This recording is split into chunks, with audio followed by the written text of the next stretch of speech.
leave my job and my home because I have gone crazy, but because something is very, very serious on this planet. And unfortunately, we are not able to recognize the severity of that problem. So that's why I have been traveling and giving talks and meeting people, learning myself. And today I'm going to share you the many learnings that I had myself. To begin with, let me ask this question to all of you. If we take a picture, a snapshot of a planet, suppose there is a device and we take a picture, how is the planet going to look like?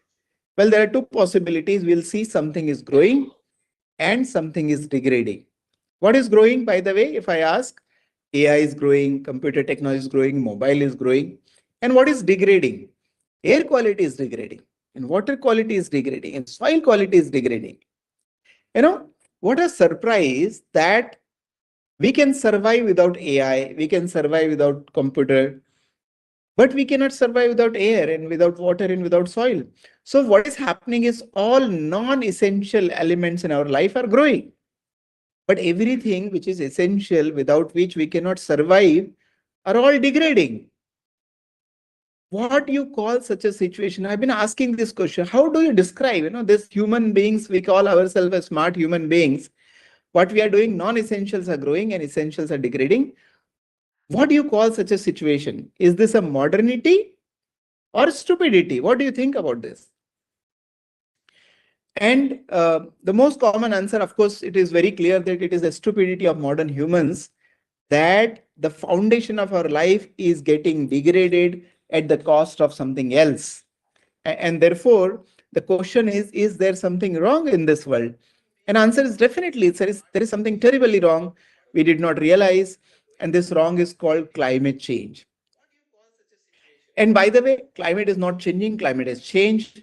Not only change, it is accelerating. What we see, there are floods, droughts, heat waves, forest fires. Just yesterday, day before yesterday, what happened? In many parts of the central India, including Madhya Pradesh, Uttar Pradesh, western part, there were hailstorm, but not a simple hailstorm. The whole area became white. You know, then few days back there was a hailstorm in Pune. Then 10-15 days back there was a hailstorm in Bangalore. I mean, things have changed significantly. The picture on the left and bottom that you see is actually picture I have taken personally. This is the picture of coast of Odisha, near Bhubaneswar. What do you see here? A hand pump and a temple that used to be there. There used to be village here. There is no such village left anymore. Why? Where it has gone submerged. Where? Under the sea. Why? Sea level is rising. So all kind of erratic things that are happening is happening. By the way, many people are confused between pollution and climate change. So a lot of people pay attention to Delhi air pollution, for example, which I believe is not a big deal. It's not a big problem. You know why? Because that's only visible part of the problem that we see, and that we can always correct it, as we did in COVID. If we stop our factories and we stop our vehicle, let's say for a couple of weeks or a month, we will be able to see clean Delhi once again. So whatever is the visible pollution, we can always tackle it in some way. But climate change is invisible problem. You will not be able to correct it because tomorrow you wish to correct it. It requires a different way, different thinking, different style. And it is unfortunate that 99% people have not understood this. We have not understood the severity of this problem. And therefore, we tend to behave and live in a manner that is dangerous and disaster for our own life. Forget about anybody else. I myself, you yourself are going to suffer the consequences of climate change. It is just matter of time. What we do, we all take care of our small home, and our small home looks beautiful, cozy place. There are walls and furnitures and sofas and kitchen and TV and everything. We all take care of it. We clean our home and everything. You know why? Because our house protects us. It gives us protection. But how many of you recognize your bigger home? Have you seen your bigger home? This is your bigger home, by the way. The atmosphere, that is your big home. And we should all worry about the atmosphere also. You know why? Because it is also protecting you. It is protecting you from ultraviolet radiation. It is creating comfortable conditions for you. There is a optimum temperature, optimum rains, everything is optimum. It has taken nature millions of years to optimize the condition so that humans can survive on this planet. Have we disturbed that condition? Yes, it is not the same anymore. And therefore, as we take care of our smaller home, let us all learn and understand and take care of the bigger home as well. I hope the point is well taken here. Now, let me come directly straight to the one why we see the climate change, why our bigger home is in trouble. Because of only one thing, that that we use energy. Our world is driven by energy. A modern world is definitely driven by energy. Every action that we take is requiring energy. And I will show you the data that most of this energy is coming from carbon. For example, let us start understanding this part. How many of you are brushing teeth every day? Raise your hand if you brush teeth every day. Hello? Oh, it seems nobody is brushing teeth in CSIR. You have to raise your hands, right? Okay, great. So you brush teeth every day. How many of you know that brushing teeth is a dangerous activity? Brushing teeth is a very dangerous activity. A lot of people get surprised when I tell them. But look at this. When I say brushing teeth is a dangerous activity, why? Because to brush teeth, you need toothbrush, you need toothpaste, you need to manufacture, you need to package, you need to transport, you need to store, you need to put in the shop. You go to the purchase. All these actions from manufacturing to packaging to transportation requires energy. And every time when you use energy, you run machine, you run tractor, you run a truck, you put the material in the shop, you use energy. And every use of energy is an emission of the carbon dioxide. Every use of energy also result in a water, air, soil pollution. So when we do the toothpaste itself takes so much of energy. You need toothbrush, you need water. For water, you need pipe. For that, you need iron mining, you need motor, you need copper, you need cement, you need so many material. All this material has to be mined, refined, processed, chemicals, energy, carbon emission, water pollution, soil pollution, everything will happen. I hope you're getting the point. You need wash basin, you need taps, you need mirror, you need bulb, you need electricity. Electricity comes from coal, most of it. So I hope you now realize that how simple activity like brushing teeth can be a dangerous activity. It is actually resulting in air pollution. And it is not only brushing teeth, everything that we do in our day-to-day life, what we do, we eat food, we travel, we wear clothes, we use electricity, we use paper napkin, our buildings, cement, concrete, road, furniture, every single use of material and service is actually use of carbon energy and therefore air pollution, soil pollution, water pollution, and carbon emission. I hope this is good enough to make sense to you. And what is happening? That over last 150 years or so, most of this energy that we are using started to come from the carbon. Earlier we used to rely on 100% renewable energy. Then we got hold of a coal in when we started to industrialize ourselves. Then crude oil and then gas. And look how fast energy consumption is rising. And as I'm talking to you, in 2026, what we are using? We are using coal, oil, gas, solar, wind, biomass. Excuse me.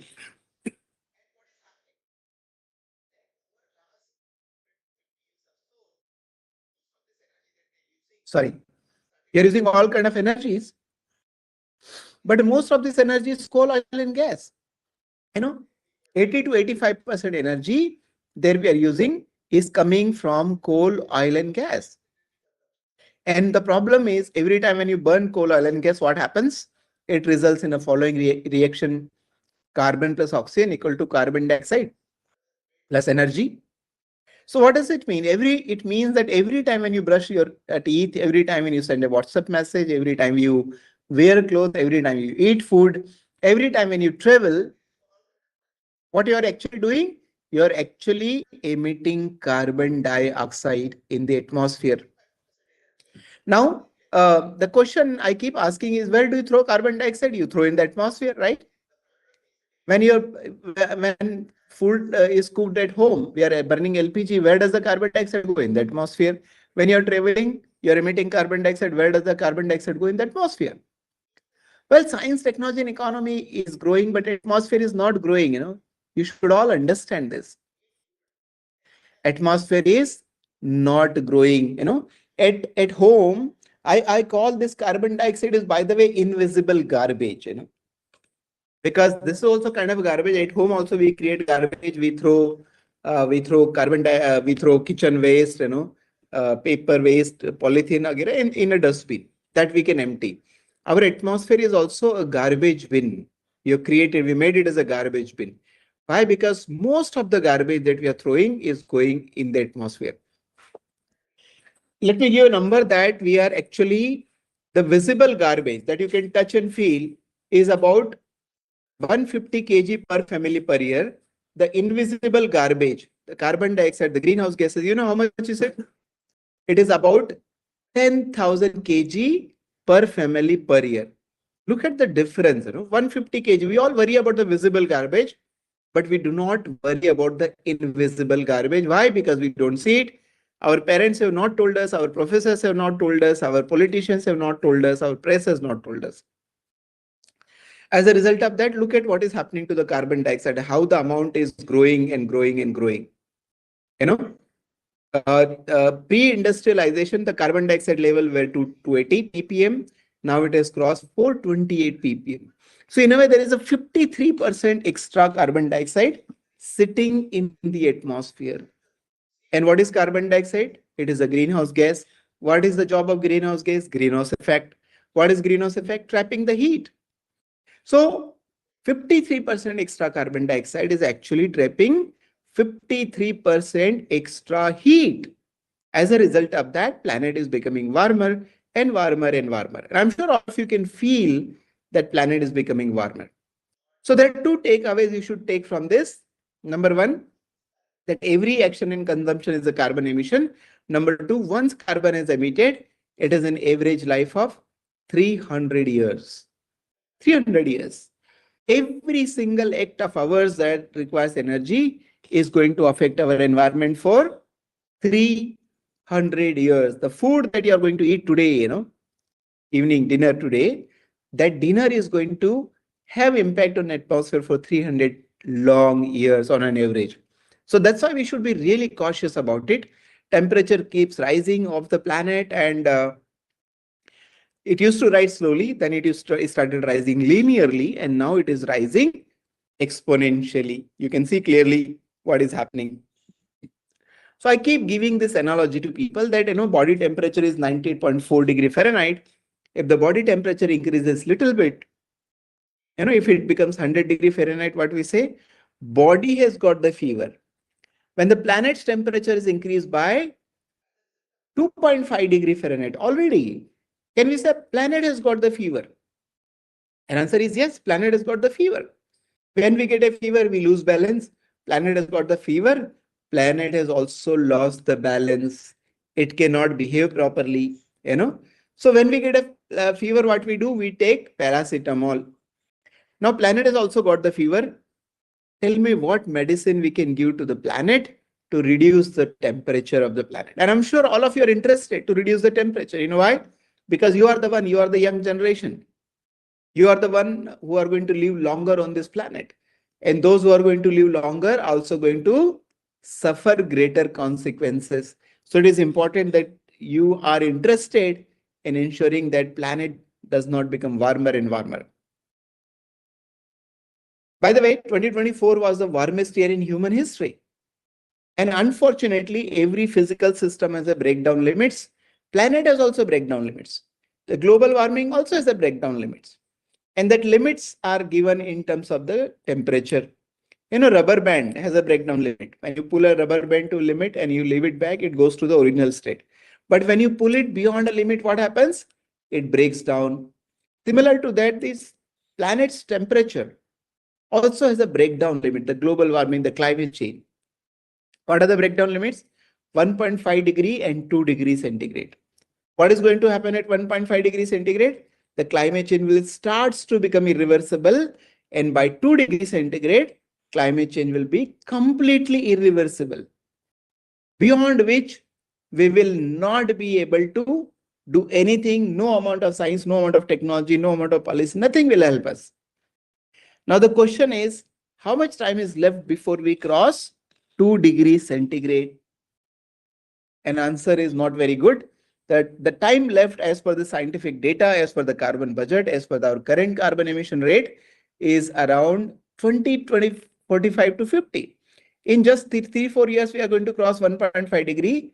And in another 20-25 years, we are going to cross 2 degree, which is what I call as a Lakshman Rekha. It is the Lakshman Rekha of climate change. Once we cross it, we will not be able to correct it. You know what is the unfortunate part? What is India's net zero target? India's net zero target is 2070. We are going to cross 2 degree by 2045 to 50, and you want to set a net zero target by 2070. What do we do with 2070 net zero target?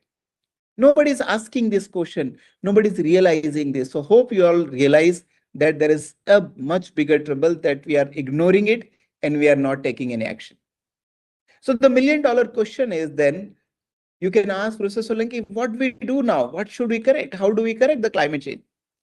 And therefore, yes, we should correct it. And I'm going to give the idea what to do. But more than that, I'm going to give an idea what not to do.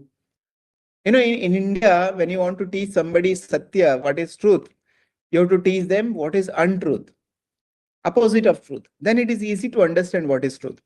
Similarly, if you want to teach them what is Satya, then you have to teach them what is Asatya. When you understand Asatya, then it is easy to understand the Satya. So, yes, let us discuss what to do now. How can we correct it? But let us first discuss what not to do. And to begin with, I'm going to ask you another question. Tell me, who has caused the climate change? And I keep asking this question every year, who has caused the climate change? I get very interesting perspective from audience, You know what is the common answer? Who has caused the climate change? They normally say, most of the audience normally say, humans have done it. I have not done it. Who has caused the climate change? Humans have done it. And that's surprise. Then I keep asking people, are you not humans? I'm sure all the audience are humans who are listening to me today. Which means what? Which means that not humans have done it. We have done it. And I would say that is also wrong answer. Because we means who has done it? I keep saying the person who is eating food is responsible for climate change. Who is eating food? I am eating, you are eating. So I am responsible. The person who is using electricity, the person who is traveling, the person who is wearing clothes, the person who is sitting on a chair. Because chair manufacturing is also taken energy and carbon emission.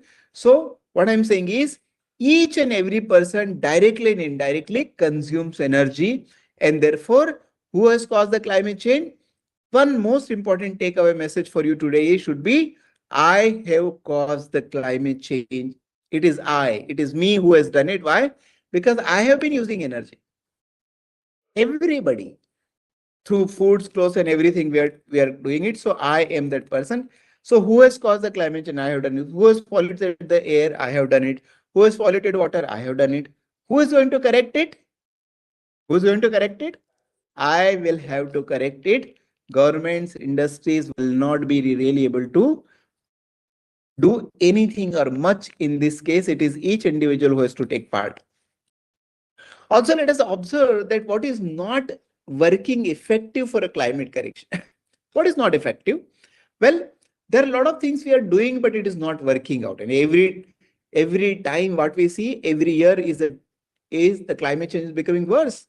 Global warming is becoming worse. Erratic weather system is becoming worse. So what does it mean? It means whatever we are trying to do as a solution is actually not working. What we are trying to do as a solution for global warming, climate change, and environment?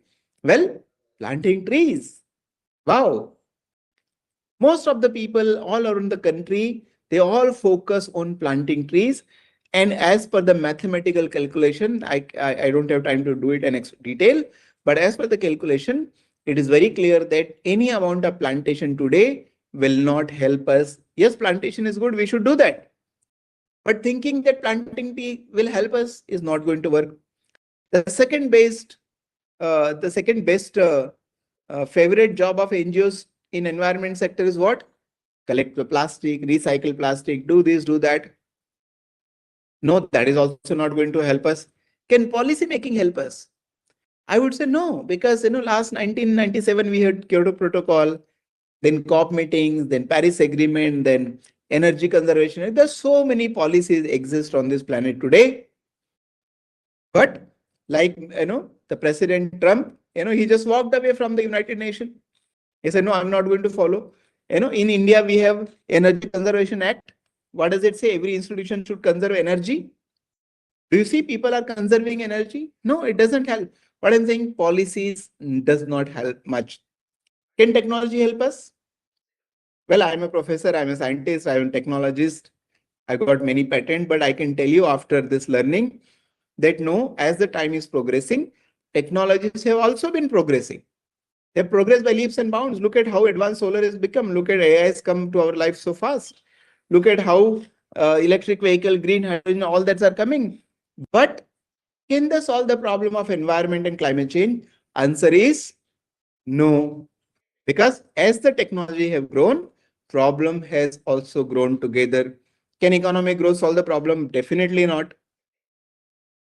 So what I'm saying is all this you see on your screen is not going to be the solution. I give a simple analogy that cancer cannot be treated by taking paracetamol, isn't it?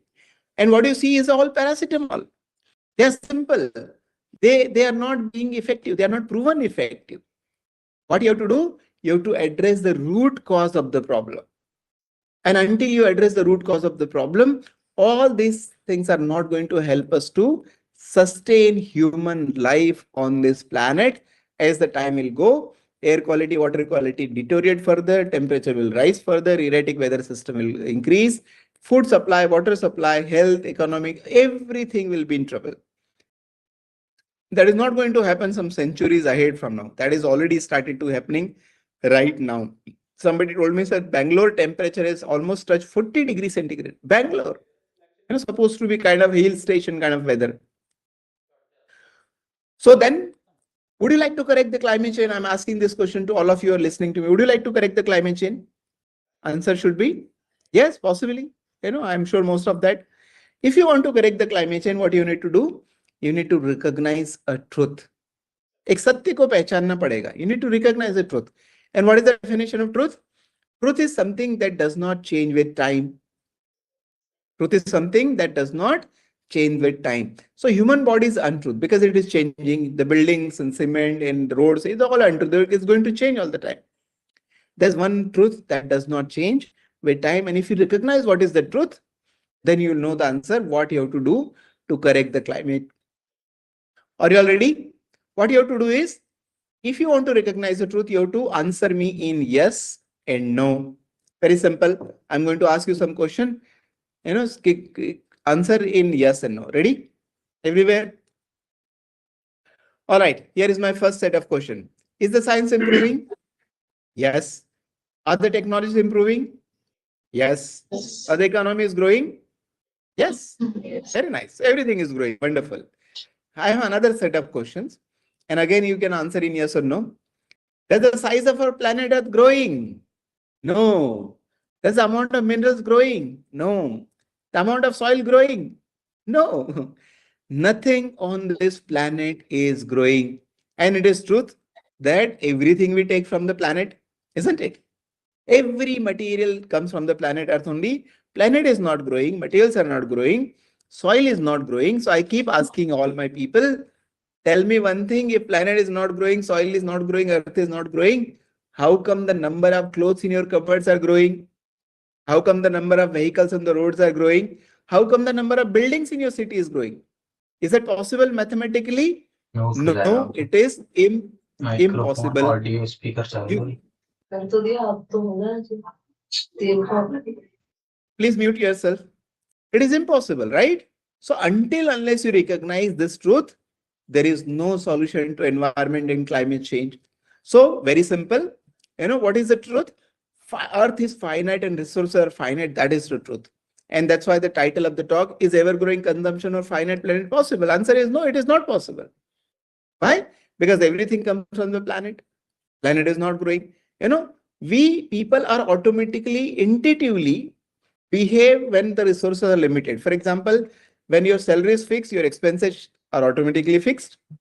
Suppose you have a vehicle with the 5 seat, you'll only going to invite, maybe you're not going to invite 10 people to sit, right? Suppose you're home with 2 BHK, 2 bedrooms, you're not going to invite 20 people to live in the home.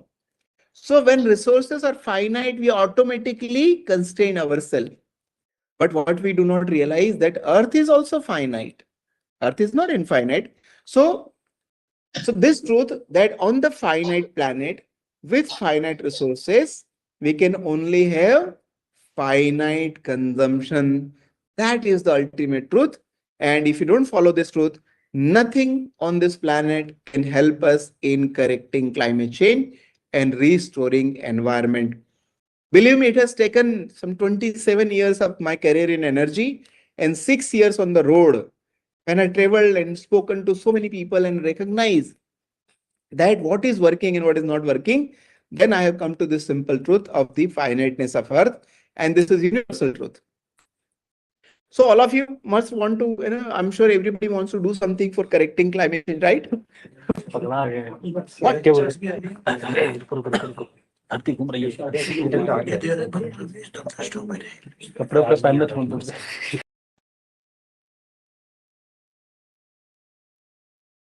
Interesting.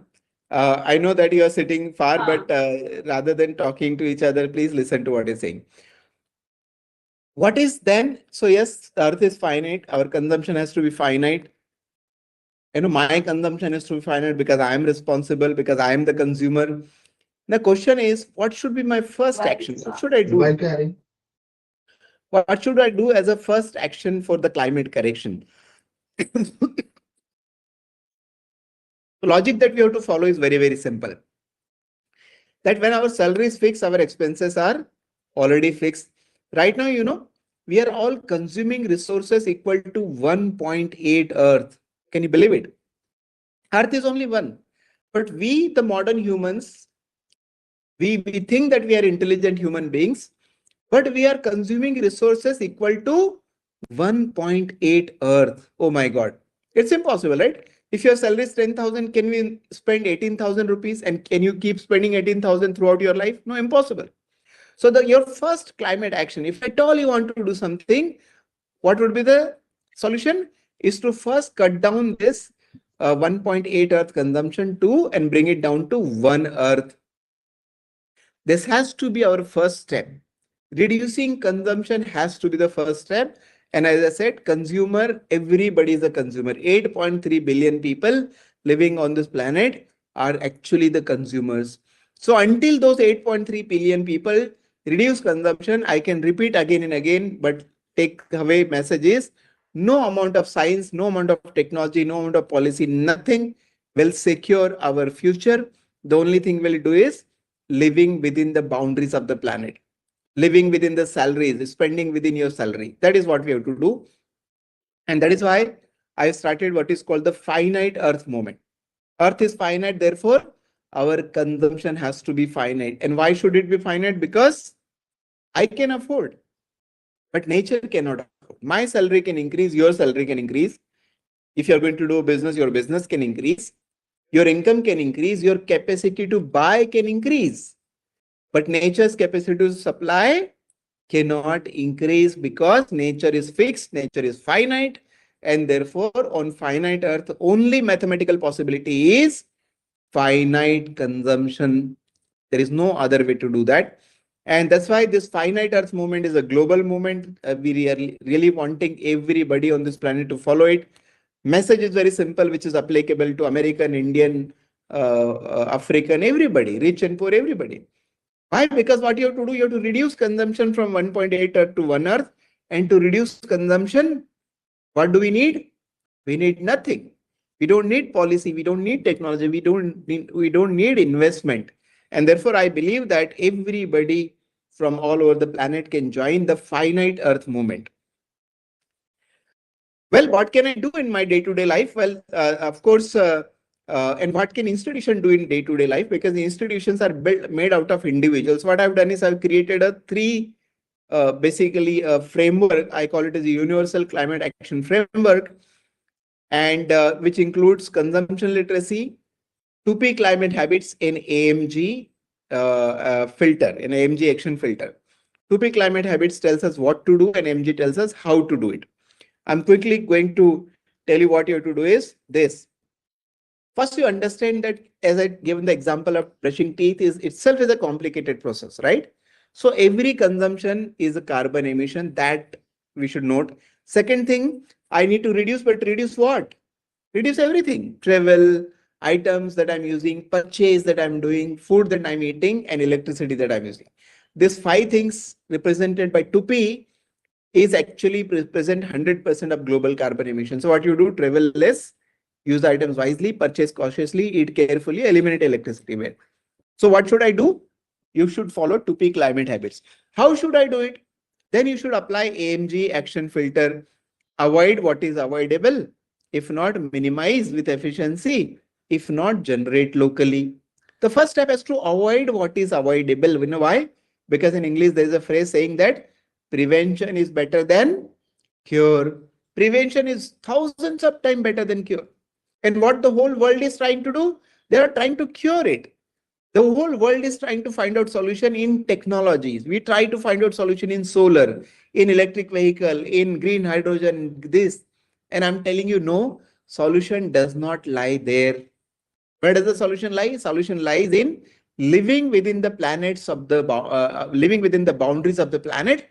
Once you start limiting your consumption, then policy and technology will be useful. Otherwise, it is not. So this is our beautiful character called 2P. It is telling you what to do, and this is the sister AMG that is telling you how to do it. All of you can actually put these cutouts in your campuses wherever you are, so that it keeps reminding you.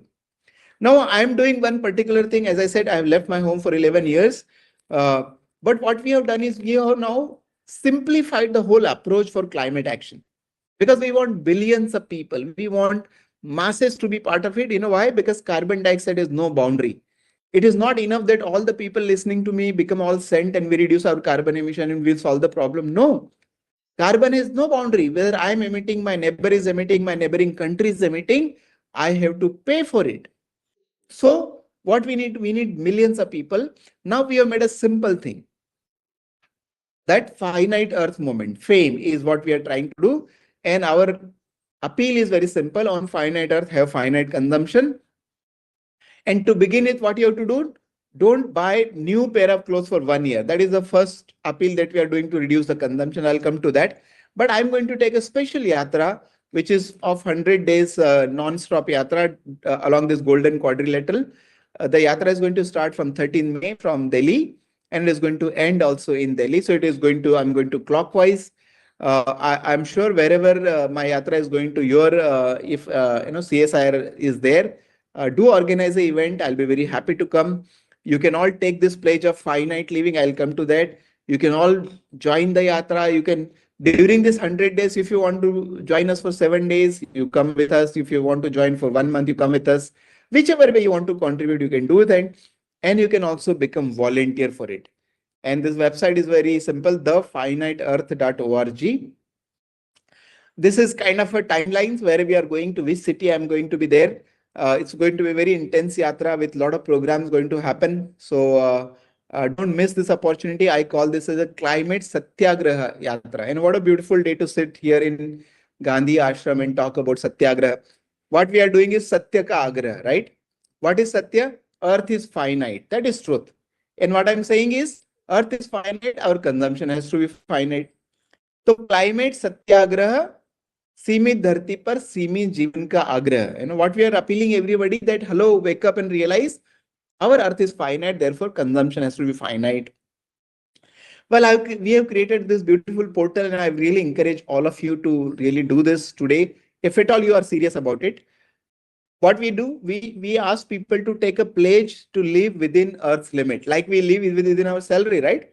Jitna salary utna kharcha karte, live within Earth's limit. And there is a pledge to not buy new pair of clothes for 1 year. So if you are taking pledge for one today, don't buy new clothes for 1 year, because clothing itself is creating so much of pollution. And because of the fast fashion, you people must be buying left and right, online sale, this sale, Diwali sale, Holi sale, Wednesday sale, 15th August sale. God knows what is happening. But every time when you produce a pair of clothes, we pollute 10,000 liters of water. We emit almost 20 kg of CO2 and 2 to 3 kilograms of chemicals. An average Indian buys 3 to 4 pair of clothes. So you, without knowing, every year, because of your clothing, you are actually polluting 30,000 liters of water and 50 kg of CO2 and 10 kg of chemicals. You cannot save that. What you have to do is not buy something. And for not buying something, you don't need money. Nothing is required. Can we do it coolly? Can we do it as a matter of pride? And can we say, yes, I live within Earth's limit? And I created a badge like this. You will also get it. It is there on, I will put it. The badge says, मैं धरती की सीमाओं में जीता हूं. ये मेरे लिए गर्व का विषय है. और जो धरती की सीमाओं में जीता, we call such a person as a famous person. FEM, finite earth moment in us. Anybody who live within Earth's limit becomes famous. So do that. Pledge today. If not today, think about it. Take it. The beautiful part of this portal is that you will get your own unique code and unique link. With your unique code and unique link, if you feel and if you believe in the truth of finiteness, which is ultimate truth, invite your friends, invite your family members, invite your parents also to join this finite earth movement. Live within Earth's limit. I hope with young generation we can create mass movement in a most simplified way, in the most non-violent to the nature. If we not do something, we are going to be behaving in a non-violent manner to the nature. The pledge is very simple. It says, I recognize that Earth is finite, just as a fixed income demands limits on spending. A finite Earth demands limits on my consumption. I therefore choose to live within Earth's limit. I will begin by refusing. I will begin by refusing to buy any new clothes for 1 year as a visible commitment to this truth. I take this pledge freely and proudly to leave behind a livable planet. And then you can take this pledge online whenever you get time. Just as a closing remark, I would like to give 6 mantras, 6 mantras of climate action. And that should be guiding principle to not only you, but also CSIR labs, also to our country, also to our world, because this is the distillation of the work that I have done. Number one, recognize that it is an urgency. 2045 is just 20 years from now. We don't have a lot of time for climate correction. So you can't live coolly. You should be restless right now. It's unfortunate that our parents are not restless. Our sorry. It's unfortunate that our parents are not restless. Our professors are not restless. Our politicians are not restless. Our professionals are not restless. We do not recognize the urgency of it, but it is very urgent. On a finite earth, ever increasing consumption is impossible. So that is the second mantra: finite earth, finite consumption. Third, every act of consumption is carbon emission. Even when you send WhatsApp message, actually you are throwing carbon dioxide in the atmosphere. So avoid any consumption, any service that is avoidable. Who is doing it? I consume, I cost. So I must correct it. I cannot rely on the government and industry. I must correct it. How should I correct it? Follow 2P climate habits, those 5 habits that I told you. And how do you follow in day-to-day life? Apply AMG decision filter. What is the AMG decision filter? Avoid what is avoidable. If you cannot avoid it, minimize it. If you cannot minimize it, generate it locally, AMG. And if you're not going to follow AMG, you will have to say OAMG. Well, with this note, once again, I encourage you to read this book because it gives a timeline, 2100, end of the century. What is going to happen? It is a question of survival, right? The way things are going, it is a question of survival or thrival. So do read this so that you know what exactly needs to be done.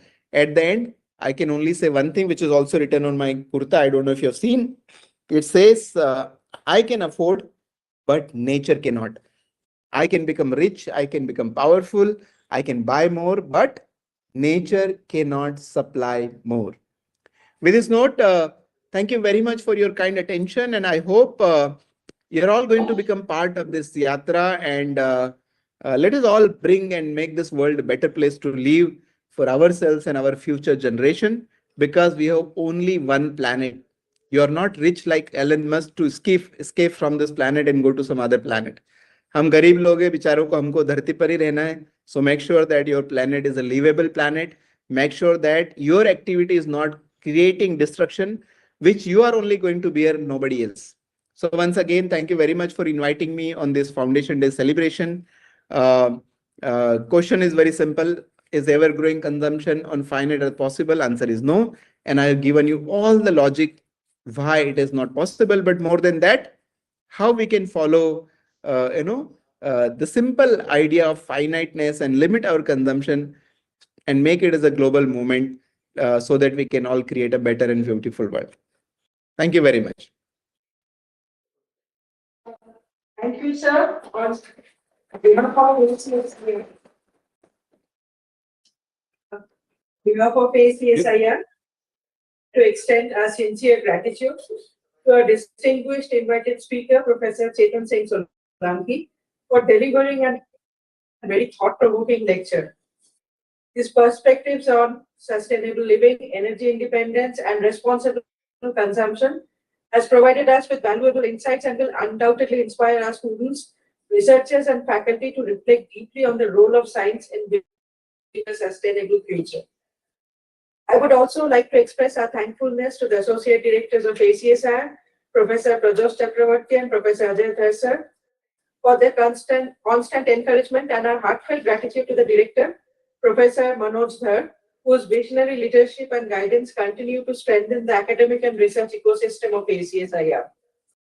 I would also like to acknowledge the presence and support of the directors of CSIR, ICMR, and other associated institutes of AcSIR, the deans, associate deans, members, students, and colleagues from AcSIR headquarters and the institutes. Your active participation from all across India truly reflects the vibrant spirit of AcSIR community. A special note of appreciation goes to the AcSIR Science Club across the institutes for organizing and celebrating the Foundation Day around the theme AcSIR, the journey towards Viksit Bharat 2047. Finally, I thank everyone who joined us to make this occasion meaningful. With these words, I once again thank Professor Chetan Singh Solanki and all of you for being a part of this celebration. Thank you and have a wonderful day, all of you. Thanks to Dr. Dhar, and thanks to all the CSIR fraternity. Thanks to Dr. Kalai Selvi, the DG, for engaging with me. And I think we have been having fruitful interaction with CSIR, and it is wonderful community. I have been visiting many of your campuses. If there are one or two questions, I can quickly take it. If there are any questions?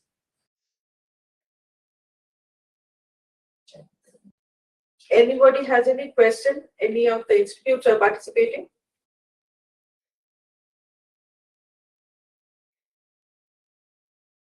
You can raise your hand, please. Any of you want to ask a question to Professor Solanki?